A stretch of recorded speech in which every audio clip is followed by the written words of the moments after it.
Welcome to TV 20 news బులెటిన్ల ముందుగా headlines. Pakistan ఉగ్రవాదులను పెంచి పోషిస్తుందన్న బీజేపీ రాష్ట్ర అధ్యక్షురాలు దగ్గుబాటి పురంధేశ్వరి.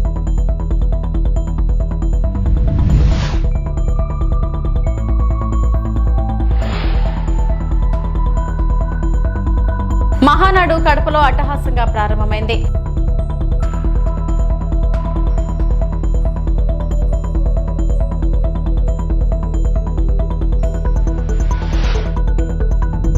రాష్ట్ర భవిష్యత్తు కోసం 6 శాసనాలు మంత్రి నారా లోకేష్.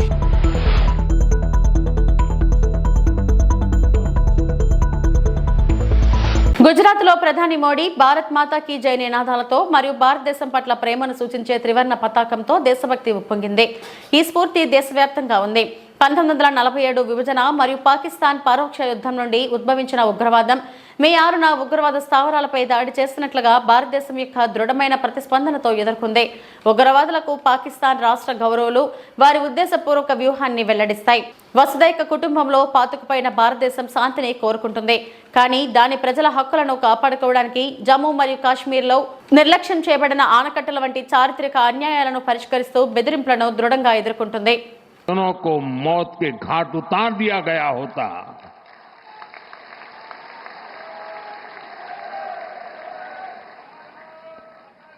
और सरदार पटेल की इच्छा थी कि पीओके वापस नहीं आता है तब तक सेना रुकनी नहीं चाहिए, लेकिन सरदार साहब की बात मानी नहीं गई और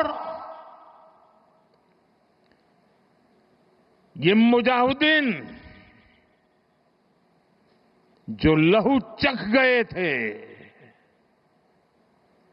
वो सिलसिला 75 साल से चला है. पहलगाम में भी उसी का विकृत रूप था. 75 साल तक हम झेलते रहे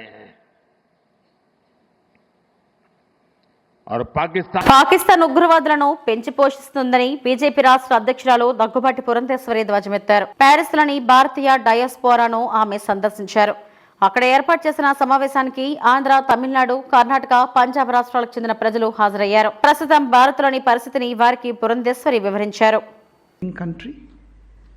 Attack our civilians, kill our soldiers, and go back with great joy of victory.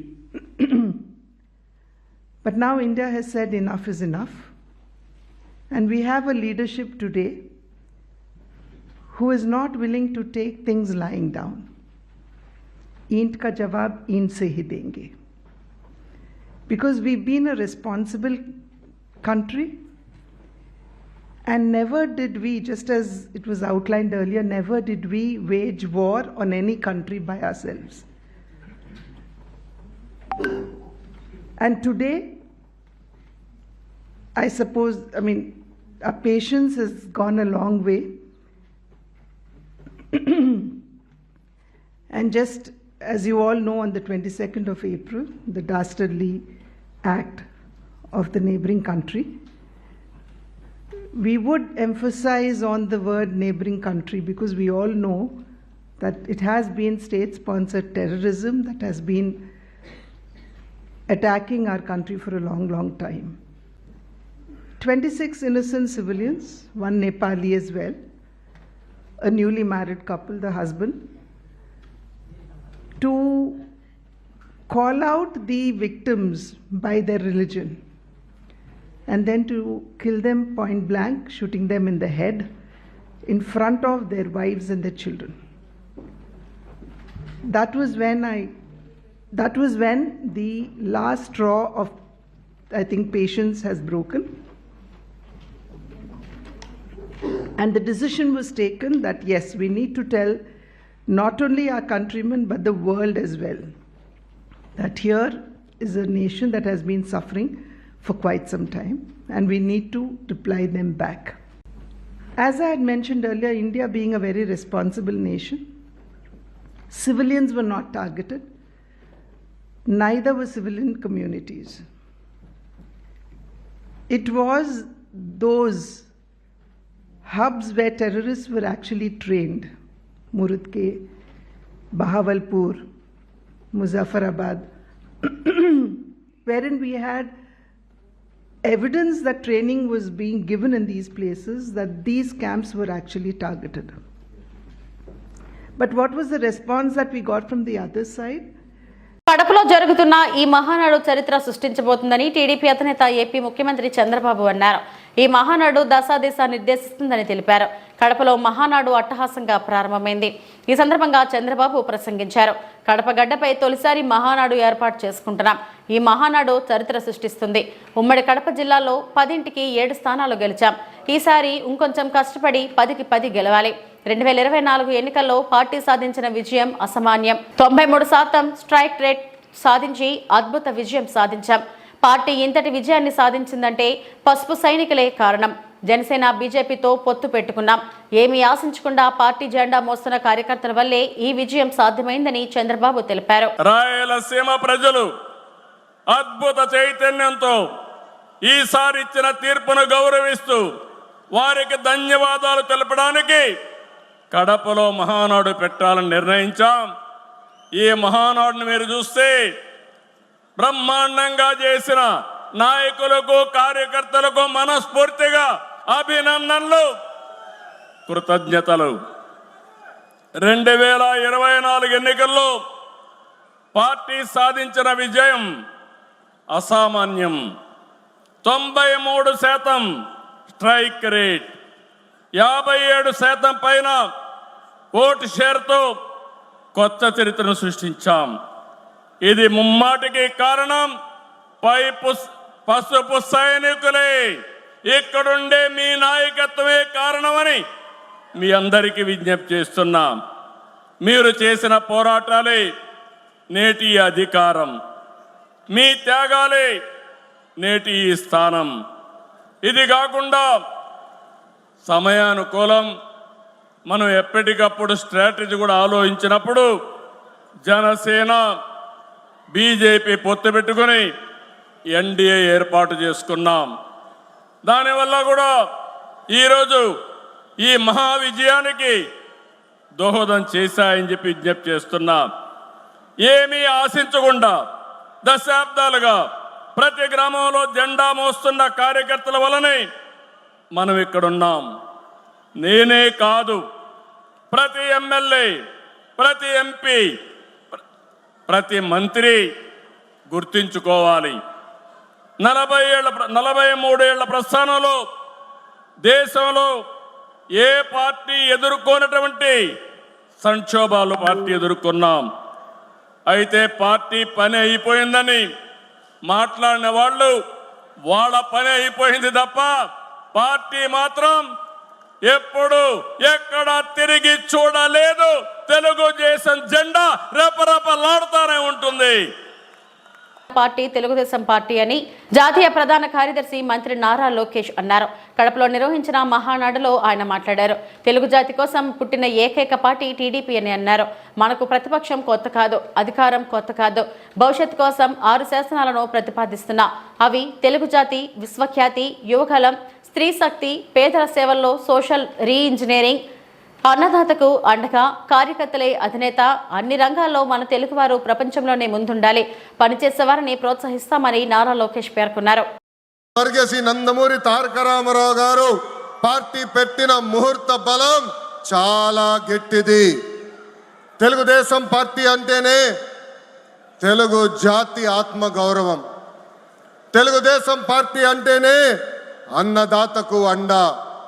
Telugu Desam party అంటేనే పేదల కడుపు నిండా భోజనం పెట్టిన పార్టీ. తెలుగుదేశం పార్టీ అంటేనే కార్మిక కష్టాలు తీర్చేదానికి పుట్టిన పార్టీ. కులాలు, మత, ప్రాంత ఎజెండాతో అనేక పార్టీలు పుట్టినాయి. కానీ తెలుగు జాతి కోసం పుట్టిన ఏకైక పార్టీ మన పార్టీ తెలుగుదేశం పార్టీ. 43 ఏళ్ల ప్రయాణంలో ఎన్నో విజయాలు చూసాం. మనకు ప్రతిపక్షం కొత్త కాదు, మనకి అధికారం కూడా కొత్త కాదు. అధికారంలో ఉన్నా ప్రతిపక్షంలో ఉన్నా తెలుగు వాళ్ళు ఎక్కడైనా ఇబ్బందుల్లో ఉంటే మొదటిగా స్పందించిన పార్టీ ఒక తెలుగుదేశం పార్టీ. కుటుంబంలో భాగంగా ఈ 6 శాసనాలు ఉంటాయి. మొదటిది తెలుగు జాతి విశ్వఖ్యాతి, 2 యువగలం, 3 స్త్రీ శక్తి, 4 పేదల సేవల్లో సోషల్ రీఇంజనీరింగ్, 5 అన్నదాతకు అండగా, 6 కార్యకర్తలే అధినేత. ఇవి మన 6 శాసనాలు. ఎమ్మెల్యే పార్థసారథిని కలిసిన ఎరువులు విత్తనాల డీలర్ అసోసియేషన్ వారు.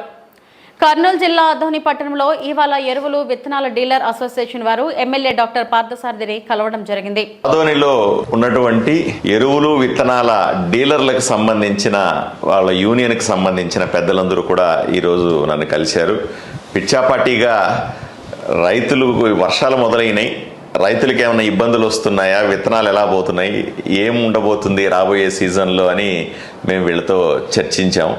ఒక అరగంట కూర్చున్న తర్వాత నాకు అర్థమైంది ఏమిటంటే తొందరగా వర్షాలు మొదలైనవి, చాలా సంతోషం. అప్పుడే విత్తనాలు అమ్మడం మొదలైంది, షాపుల్లో నుంచి విత్తనాలు కొంతమంది వేయడం కూడా చేస్తూ ఉన్నారండి, వర్షం పడింది అని చెప్తా ఉన్నారు. తొందరగా వర్షాలు రావడం ఈసారి పత్తి పంటకు అనుకూలించే అంశంగా డీలర్లందరూ కూడా భావిస్తూ ఉన్నారు. ఇంత ముందుతో పోలిస్తే విత్తనాల రేట్లు కూడా కంట్రోల్లో ఉండమని చెప్తా ఉన్నాం. అంటే గత సంవత్సరం అంతకుముందు చూస్తే మనం ఆ ప్రభుత్వం కాలంలో 800, 820, 830 ఉన్నటువంటి ప్యాకెట్లు 1300, 1400, 1500 రూపాయలు కూడా బ్లాక్ మార్కెట్లో అమ్మినారు విత్తనాలన్నీ కూడా. సరఫరా సరిగా లేవనే కారణం చేత రకరకాల కారణాలు. ఇప్పుడు ఆ పరిస్థితి ఉండకూడదని కోరుకుంటా ఉన్నాం. ఈరోజు వీళ్ళందరూ కూడా కలిసికట్టుగా రైతులకి ఎంఆర్పి లోపల 820 అంటే 820 లోపలే అమ్మాలా అనే నిర్ణయానికి వచ్చాం. ఎక్కడా కూడా బ్లాక్ మార్కెట్ చేసే పరిస్థితులు లేవు అని చెప్తా ఉన్నారు. తప్పనిసరిగా ఎవరన్నా బ్లాక్ మార్కెట్ చేస్తే కఠినమైన శిక్షలు ఉంటాయని కూడా చెప్తా ఉన్నాం. త్రాగునీరు లేక తండావాసులు తీవ్ర ఇబ్బందులు ఎదుర్కొంటున్నారు. పట్టించుకొని ఈ ప్రభుత్వ అధికారులు, ప్రజాప్రతినిధులు పేద ప్రజల తప్పని కష్టాలు. మెదక్ జిల్లా మాసాయిపేట మండలం రామాంతపూర్ తండాలో త్రాగునీరు లేక తండావాసులు తీవ్ర ఇబ్బందులు ఎదుర్కొంటున్నారు. గత వారం రోజులుగా త్రాగునీరు సరఫరా కావడం లేదని ఆవేదన వ్యక్తం చేశారు. కిలోమీటర్ దూరంలో ఉన్న వ్యవసాయ బోర్ల వద్దకు వెళ్లి నీరు తెచ్చుకుంటున్నామని అధికారులకు చెప్పినా పట్టించుకోవడం లేదని ఆవేదన వ్యక్తం చేశారు. వ్యవసాయ పొలాల వద్ద కూడా విద్యుత్ సరఫరా సరిగా లేకపోవడంతో ఇబ్బందులు ఎదుర్కొంటున్నామని ఆవేదన వ్యక్తం చేశారు. ఇప్పటికైనా అధికారులు స్పందించి తమకు మిషన్ భగీరథ త్రాగునీరు సరఫరా చేయాలని తండావాసులు కోరుతున్నారు.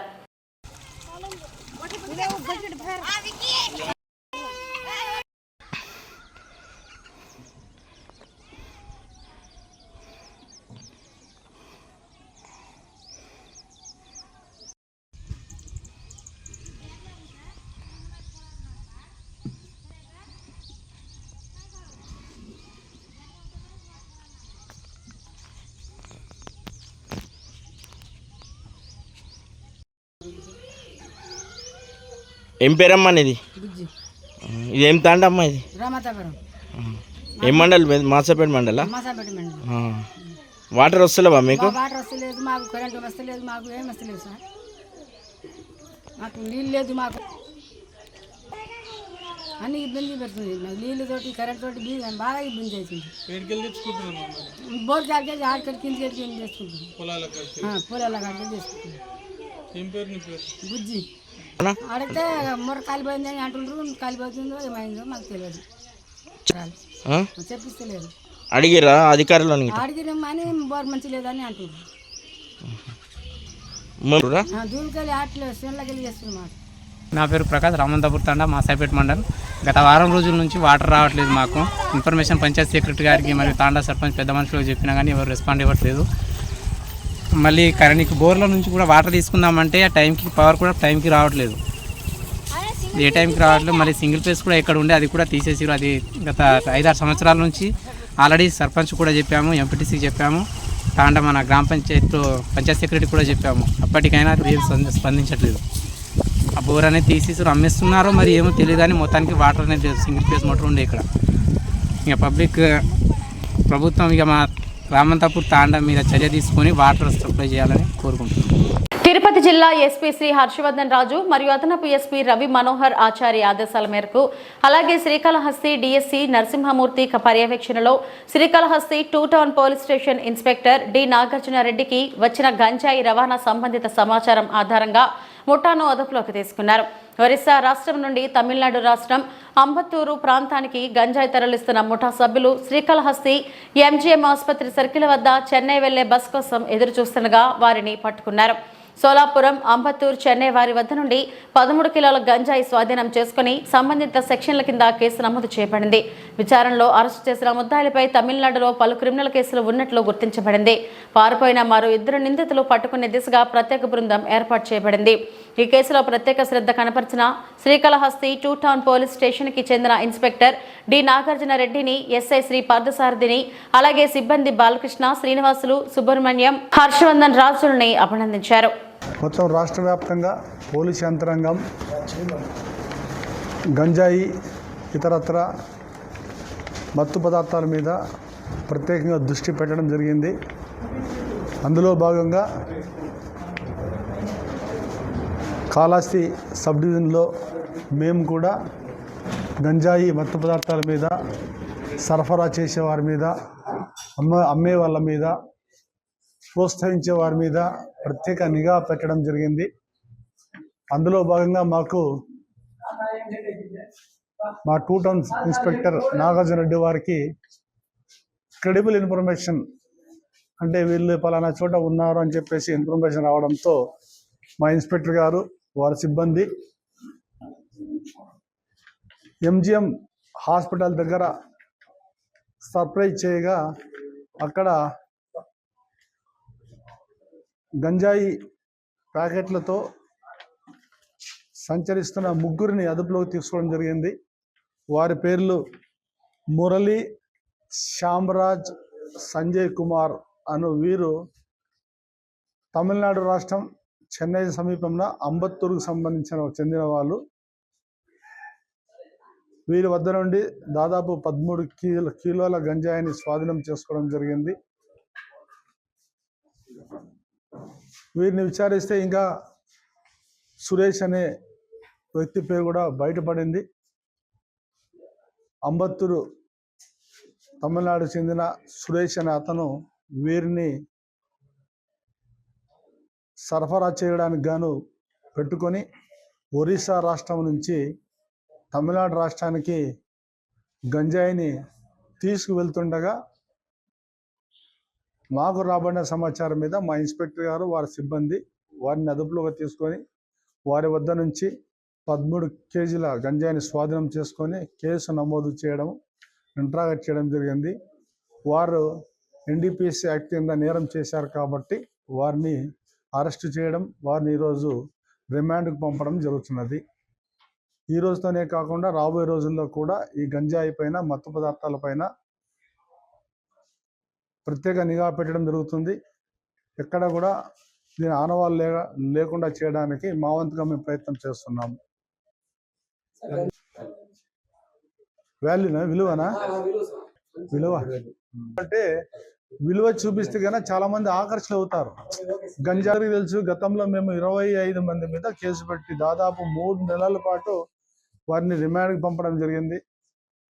ముఖ్యంగా యూత్ అందరినీ కూడా, చుట్టుపక్కల ఉన్న వాళ్ళందరినీ కూడా ఆల్మోస్ట్ అదుపులో తీసుకోవడం, వారి మీద కేసులు నమోదు చేయడం జరిగింది. అందులో భాగంగా ఆ కంటిన్యూషన్లో భాగంగా ఇది కూడా జరుగుతోంది. ఎక్కడికక్కడ రాబడిన సమాచారం మేరకు మేము వారి మీద నిఘా పెట్టి అదుపులో తీసుకోవడం, విచారించడం, కేసులు నమోదు చేయడం జరుగుతుంది. పూర్తిగా లేకుండా చేయడానికి మా వంతుగా ప్రయత్నం చేస్తున్నాం. విశాఖ జిల్లా గాజువాక మండలం హిమాచల్ నగర్ గ్రామదేవత, పారిశ్రామిక ప్రాంత ఆరాధ దేవత శ్రీ శ్రీ శ్రీ పెంటమాంబ అమ్మవారి ఉత్సవాలు మే 15, 2025 నుండి ప్రారంభమై మే 19, 2025 సోమవారం వరకు వైభవంగా జరిగాయి. అదేవిధంగా శ్రీ శ్రీ శ్రీ పెంటమాంబ అమ్మవారి మారువారం పండుగ ఘనంగా నిర్వహించారు. వేకువజాము నుండే భక్తులు అమ్మవారిని దర్శించుకున్నారు. ప్రతి సంవత్సరం నిర్వహిస్తున్న సాంప్రదాయం ప్రకారం అమ్మవారి మారువారం పండుగ నాడు అనగా సోమవారం మే 26, 2025 మధ్యాహ్నం 12 గంటల నుండి ఆలయం వద్ద సుమారు 3,000కు పైగా భక్తులకు మహా అన్న సమారాధన నిర్వహించారు. ఈ ఏడాది పండుగను ఘనంగా నిర్వహించడమే కాకుండా భక్తులకు అసౌకర్యం కలగకుండా ఏర్పాట్లు చేసిన కమిటీ వారిని భక్తులు మరియు ప్రజలు అభినందించారు. కార్యక్రమంలో ముఖ్య అతిథులుగా మాజీ శాసనసభ్యులు తిప్పల నాగిరెడ్డి, 59వ వార్డు కార్పొరేటర్ శ్రీ పుర్రే పూర్ణశ్రీ, సురేష్ యాదవ్ తదితరులు పాల్గొన్నారు. ఈరోజు 59వ వార్డు జీవీఎంసీ హిమాచల్ నగర్ గ్రామ దేవత శ్రీ శ్రీ శ్రీ పెంటమాంబ అమ్మవారు 43వ వార్షికోత్సవ పండుగ మహోత్సవాలు మొన్న ఈ నెల 15వ తేదీ నుంచి 19వ తేదీ వరకు 5 రోజులు ఘనంగా నిర్వహించాము. 19వ రోజు డ్యాన్స్ కార్యక్రమాలు, బిందెల డ్యాన్స్, కోలాటాలు, ఇతరత్ర సాంస్కృతిక కార్యక్రమాలన్నీ ఎంతో అలరించాయి. భారీగా భక్తులు వచ్చి అమ్మవారి దర్శనం చేసుకున్నారు. ఈ అమ్మవారు ఇక్కడ సత్యంగా స్వయంభూగా వెలిశారు. ఈ కాలనీ మొత్తానికి మొట్టమొదటిసారిగా వెలిసినటువంటి దేవత శ్రీ పెంటమాంబ అమ్మవారు. ఈ ప్రాంతంలో గతంలో చూస్తే ఇప్పుడున్నంత రోడ్లు అవి ఉండేవి కాదు. కంచి చెట్లు, తుప్పలు, మర్రి చెట్లు, తాడి చెట్లు అన్నీ కూడా ఉండేవి. చాలా చిన్న రోడ్డు ఉండేది. 9వ వార్డులో ఎప్పుడో వెలిసిన వీళ్ళ నాన్నగారు శైలి గారి టైంలో మేము చిన్న పిల్లలమే. ఆ టైంలో వెలిసిన గుడి పెంటమాంబ గుడి. హైవే పెద్దదైనా సరే గుడిని అలా ఉంచి జాగ్రత్తగా మేము కాపాడుకుంటూ చేస్తున్నాం. ఈ గుడిలో అన్నసంతర్పణ, ఈ ప్రోగ్రాం చేయడం, మొన్న ఊరేగింపులు బ్రహ్మాండంగా నడిపారు. ఈవేళ గ్రామంలో మాకు అందరూ కూడా ఇంతకుముందు అంటే 500, 1000 అందరూ కూడా డొనేషన్లు వేసేవారు. మాకు ముఖ్యంగా డోన దొరికాడు లక్కీగా. నరేంద్ర రాజు గారు వారు చేసే వ్యాపారంలో కొంత పర్సెంట్ ఈ గుళ్ళకే వార్డులోని అన్ని గుళ్ళు కూడా మ్యాక్సిమం డొనేట్ చేస్తున్నాడు. మేము మంచి ప్రోగ్రాం పెట్టాం.